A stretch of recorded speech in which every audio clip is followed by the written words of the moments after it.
लग्न ठरलं, खर्च झाला आणि पीएसआयना लग्नाला त्याने थेट नकार दिला। बीडमधली धक्कादायक ही घटना। पीएसआयचं कुटुंबियांवर चकलंबा पोलीस ठाण्यामध्ये फसवणुकीचा गुन्हा दाखल झाला। पवन निंबाळकर असं पीएसआयचं नाव आहे। मुलीच्या आई-वडिलांनी साखरपुड्यासह लग्नासाठी लाखोंचा खर्च केला। लग्नासाठी 20 तोळे सोनं आणि 10 लाख रुपये हुंडा मागण्यात आला।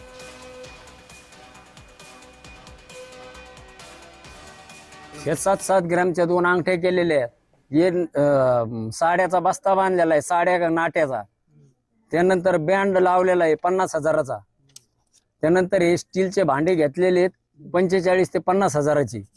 त्यानंतर मुलीचे हे फर्निचर हे इथं बीडला घेतलेला आहे। एवढा असा मिळून खर्च 14 ते 15 लाखापर्यंत खर्च झालेला आहे। हे पत्रिका छापल्या। आम्ही इतका खर्च 1-1 रुपया जमा केलेला आहे, इतका खर्च झाला। आमच्या असा जीवाला धक्का बसला। असं एक ही घटना घडली। सारं झालतं, लग्न 8 दिवसावरच आलतं। आमचे सारे लेकरं बाळ सारे हे बिनालेवानी बसले। मग हे असं हे करायला नव्हतं पाहिजे।